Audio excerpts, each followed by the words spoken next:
establecidos que no será responsable por ciertos tipos de daño o bajo determinadas circunstancias.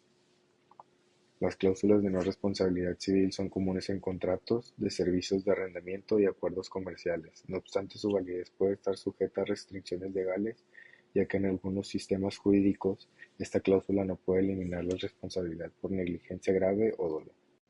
Aun cuando no hayamos en nuestro Código Civil una regulación sistematizada de la cláusula de no responsabilidad, el principio de la autonomía de la voluntad y la libertad de las convenciones faculta a los particulares a celebrar los pactos y acuerdos que juzgan pertinentes con la sola limitación de no violar las normas de orden público, las buenas costumbres o los derechos de terceros. De tal manera es factible renunciar a los derechos individuales en ciertas condiciones y la cuestión queda disciplinada debidamente por las normas siguientes. El artículo 1832 del Código Civil estatuye en los contratos civiles cada uno se obliga de la manera y términos que aparezca que quiso obligarse. El artículo 6 del mismo cuerpo de leyes faculta a los particulares a renunciar a los derechos privados que no afecta directamente el interés público cuando la renuncia no perjudique derechos de terceros. Y por último, el artículo 2106 determina que la responsabilidad precedente del dolo es exigible en todas las obligaciones. La renuncia de hacerla efectiva es nula.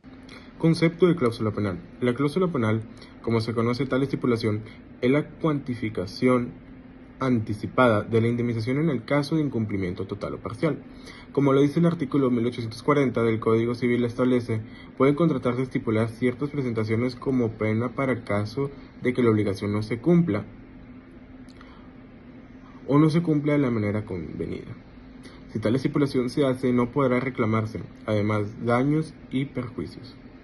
Tenemos que comprender que es una estipulación en un contrato, donde esta misma establece una sanción económica o de penalidad.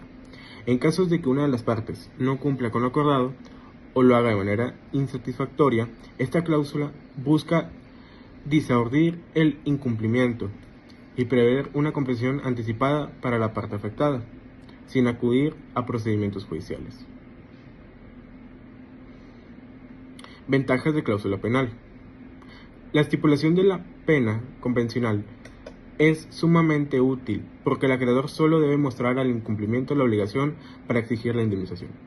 Al pedir la pena, el acreedor no está obligado a probar que ha sufrido perjuicios, ni el deudor podrá eximirse de satisfacerla probando que el acreedor no ha sufrido perjuicio alguno, como lo dice el artículo 1842.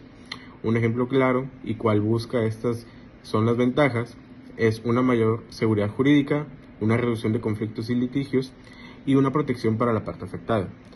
Dicho esto, lo que hace es que una de las partes perjudicadas reciba una comprensión. Hola, ¿qué tal? Buenos días. Yo hablaré hoy sobre la limitación y mutabilidad de la cláusula penal.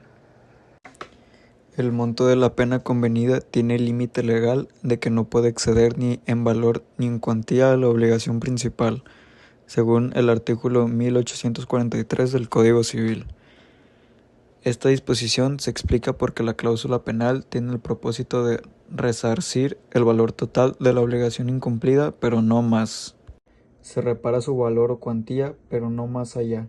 En cambio, puede estipularse por un monto inferior al de la obligación garantizada, o simplemente para reparar el daño emergente de la mora o de la modalidad del incumplimiento. El importe efectivo de la pena debe ser graduado en proporción al incumplimiento observado por el obligado. Si la obligación fue cumplida en parte, la pena se modificará en la misma proporción, según el artículo 1844 del Código Civil. Y si la modificación no pudiera ser exactamente proporcional, el juez reducirá la pena de una manera equitativa, teniendo en cuenta la naturaleza y demás circunstancias de la obligación.